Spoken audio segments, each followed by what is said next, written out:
காவலர்களே போட்டு அடிச்சிருக்காங்க. செக்யூரிட்டியும் யாரோ ஒரு அட்டெண்டர் ஒரு கம்பவுண்டர் மாதிரி ஒருத்தர் வந்து பிடிச்சார். காவல்துறையினரே அங்க இல்லையே, எங்க போனாங்க? கத்தியில குத்திட்டு ஒருத்தர் 100 மீட்டர் பொறுமையா ஜாலியா கேஷுவலா நடந்து போயிட்டு இருக்காங்க. அங்க காவல்துறையினர் ஒருத்தர் கூட வந்து பிடிக்கல.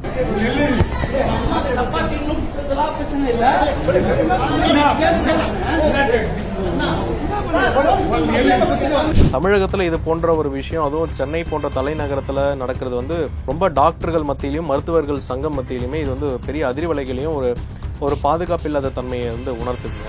சேவை செய்யக்கூடிய டாக்டர்கள் இந்த மாதிரி தாக்குனால் நாளைக்கு யார் வந்து மருத்துவர்கள் வந்து சேவையாற்ற வருவார்கள்? இது ஒரு தவறான ஒரு முன்னுதாரணமா போயிடும். உணர்ச்சி வசப்படுவார்கள். ஒரு இறப்பு ஏற்பட்டுச்சுன்னா அவங்க சொந்தக்காரங்களோ இல்ல ஏதோ ஒரு விஷயத்துல ஒரு இறப்பு வந்துருச்சுன்னா கண்டிப்பாக உணர்ச்சி வசப்படுவாங்க. அங்க இருக்கிற பப்ளிக்கும் சேர்ந்துல வந்து அந்த டாக்டருக்கு சப்போர்ட் பண்ணிருக்கணும். அந்த அட்லீஸ்ட் என்ன நடந்துச்சுப்பா, இது ஒரு தீர்வாகாதுல்ல. வன்முறையோ இல்ல ஒரு தாக்குதலோ என்னைக்குமே சட்டத்தை கையில் எடுத்து தீர்வே கிடையாது இல்லையா? இது நம்ம பண்ற தப்பு செய்யற உணர்ச்சி வசப்பட்டு பண்றவங்களை வந்து இதுக்கப்புறம் நடக்க விடாம இருக்கிறதுக்கு வந்து இவருக்கு வந்து கடுமையான ஒரு தண்டனையை கொடுக்கணும். ஒரு சக மனுஷன் இப்போ ரோட்ல போறவனை சும்மா நீங்க வந்து அடிச்சாலே அவன் வந்து ஒரு 10 பேர் கூட வந்து அடிக்கிறாங்க. இப்போ ஒரு ஹாஸ்பிட்டல் போய் ஒருத்தர் நீங்க கொலை பண்ணணும்னு நினைக்கிறது வந்து எந்த விதத்துல நியாயம்?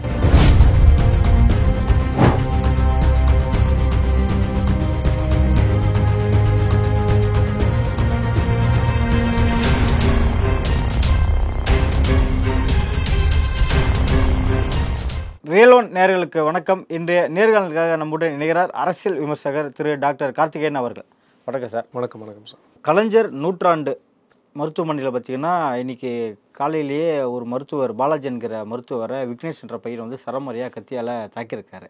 ஸோ காரணம் என்ன சொல்லலாம், அவங்க அம்மாவோட சிகிச்சை குறித்து பேசும்போது அதில் வந்த விவாதத்தில் கத்தியால் நான் தாக்கிட்டேன் அப்படின்ற மாதிரி போலீஸ்கிட்ட வாக்குமூலத்தை கொடுத்துருக்காரு. இந்த நிகழ்வு எப்படி பார்க்குறீங்க சார்? அதாவது சென்னை கலைஞர் நூற்றாண்டு மருத்துவமனை கிண்டியில் இருக்கிற இந்த மருத்துவமனையில் காலையில் 10:30 மணிக்கு இன்னைக்கு வந்து ஒரு நோயாளியினுடைய மகன் விக்னேஷ் என்பவர் பெருங்குளத்தூரை சேர்ந்தவர் கத்தியால் 7 முறை வந்து குத்தியிருக்கிறார். அவர் உயிர் போகும் வரை கொலைவெறியோட அவரை வந்து கொல்லணும் அப்படின்ற ஒரு இதோட வந்திருக்க அவரே வாக்குமூலத்தில் சொல்லியிருக்கிறார். நான் நேற்றெல்லாம் மது குடிச்சிட்டு இருந்தேன், எங்கள் அம்மா வழியில் துடிச்சிட்டு இருந்தாங்க, இதுக்கு ட்ரீட்மெண்ட் பண்ண டாக்டர் தான் காரணம்ன்ற ஒரு இதனால நான் வந்து இன்னைக்கு காலையில் வந்து குத்தினேன்னு சொன்னார்.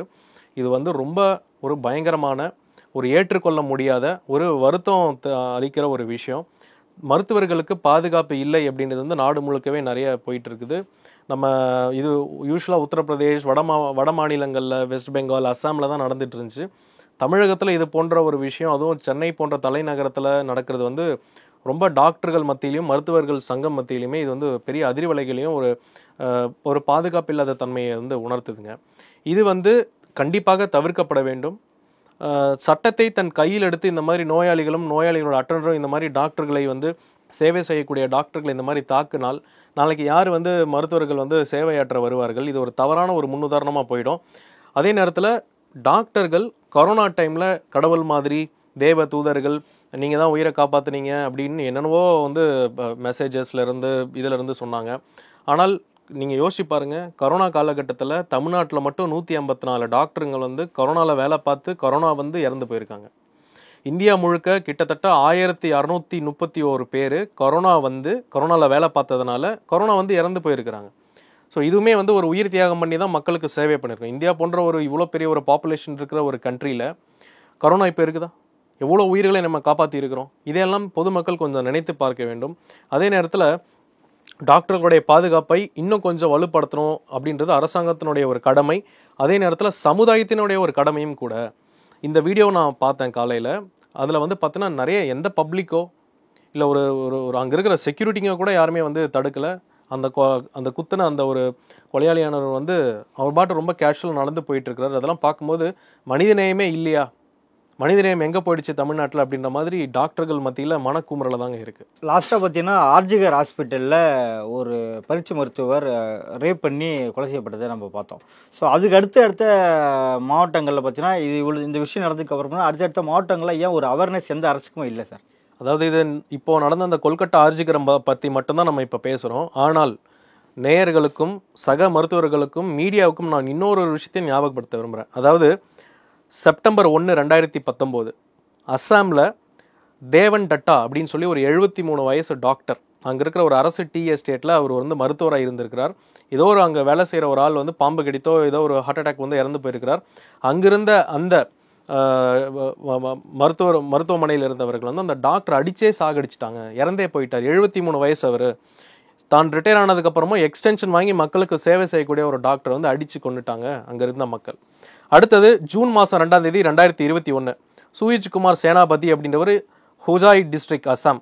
அவர் வந்து கொரோனா வார்டில் வேலை செய்யும்போது கொரோனாவில் பாதிக்கப்பட்ட ஒரு நோயாளி இறந்துட்டான்னு அங்கேயே கொரோனா வார்டிலே அவர் அடித்து கொண்டுட்டாங்க. அடுத்தது பார்த்தீங்கன்னா கேரளாவில் போன வருஷம் 2023 மே மாதம் பார்த்தீங்கன்னா வந்தனா தாஸ்னு ஒரு இளம் 25 வயசில் இருக்கிற ஒரு பயிற்சி மருத்துவர் CRRI ஒரு குடிபோதையில் வந்த ஒரு நோயாளி வந்து கத்தியால் அவங்கள கிட்டத்தட்ட ஒரு 10 முறை குத்தி அந்த யங் ஃபீமேல் டாக்டர் இறந்தே போயிட்டாங்க. கேரளாவில் ஒரு பெரிய ஒரு போராட்டமே வெடித்தது. அதன் பிறகு 2024 ஆகஸ்ட் 9ஆம் தேதி கொல்கட்டா ஆர்ஜிகர் மருத்துவமனையில் 31 வயசு இருக்கிற ஒரு முதுநிலை பயிற்சி மருத்துவரை ரேப் பண்ணி மர்டர் பண்ணியிருக்கிறாங்க.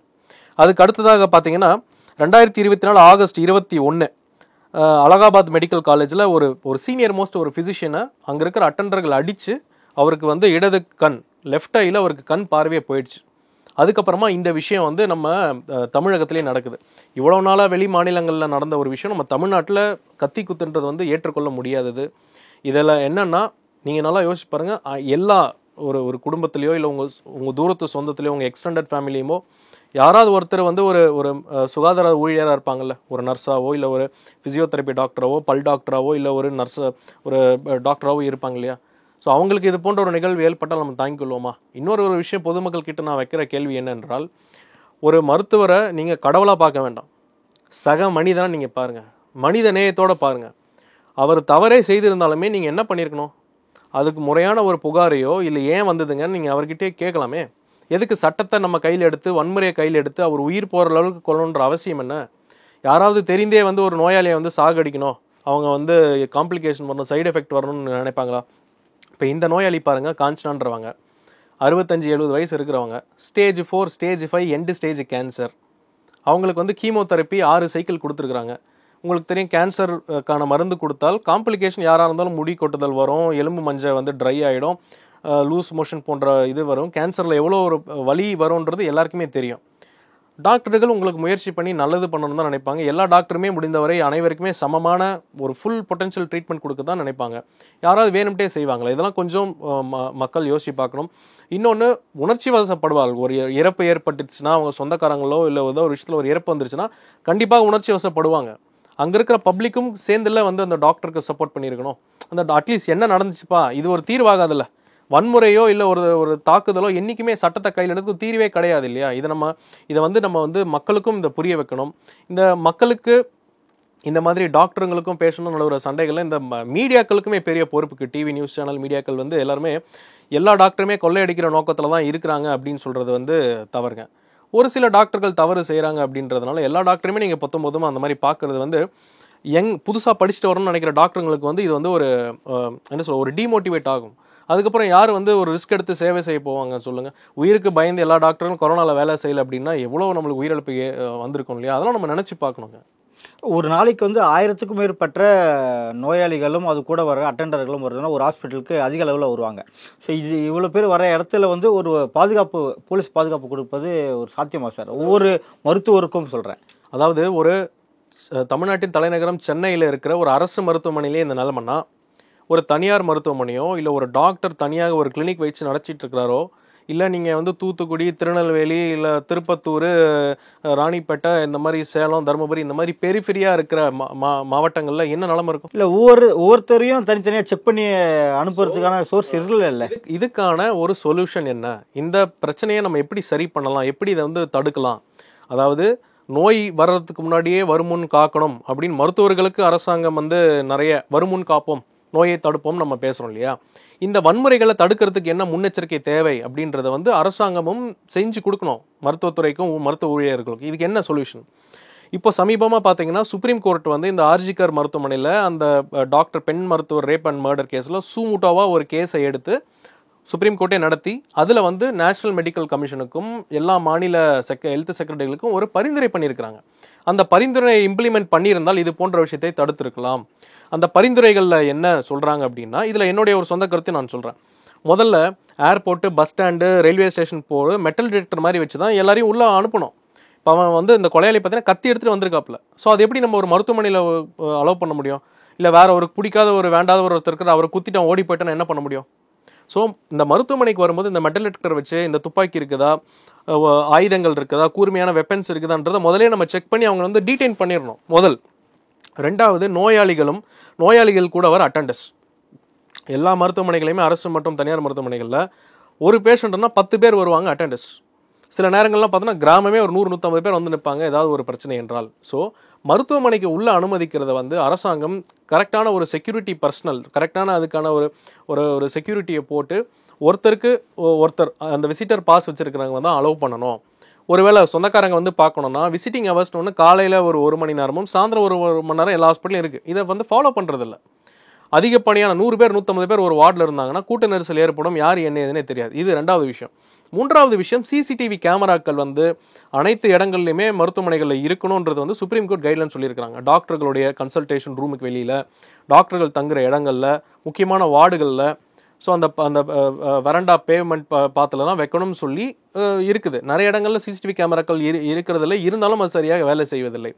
அடுத்ததாக இந்த ஹாஸ்பிட்டல் ப்ரொடெக்ஷன் ஆக்ட், அதாவது தமிழ்நாட்டில் 2008 தமிழ்நாடு அரசாங்கமே வந்து 48/2008 ஐபிசி செக்ஷன், இப்போ அது வந்து பிஎன்எஸ், அதில் என்ன சொல்லியிருக்கிறாங்கன்னா prevention of violence to public property and damage and hospital protection act, அதில் ஒரு சப்கிளாஸில் 3 வருட கடுங்காவல் தண்டனை, 50,000 2 லட்ச ரூபா வந்து ஃபைன் இருக்குது. ஒரு டாக்டரை வந்து டாக்டரையோ இல்லை ஒரு சுகாதார ஊழியரையோ இல்லை ஹாஸ்பிட்டல் ப்ராப்பர்ட்டியோ ஒருத்தர் சேதம் ஏற்படுத்தி விட்டால் அதற்கு வந்து இந்த சட்டம் பொருந்தி அவங்க வந்து காக்னிசபிள் அஃபென்ஸ், அதாவது பெயில் இல்லாமல் அவங்கள வந்து உடனடியாக வாரண்ட் இல்லாமல் கைது செய்து சிறையில் அடைக்கப்படும் ஒரு சட்டம் இருக்குது. அதை வந்து பெரும்பாலும் போலீஸ் ஸ்டேஷன்களில் காவல்துறை சார்ந்தவங்க இந்த செக்ஷன் கீழே போடுறதில்ல.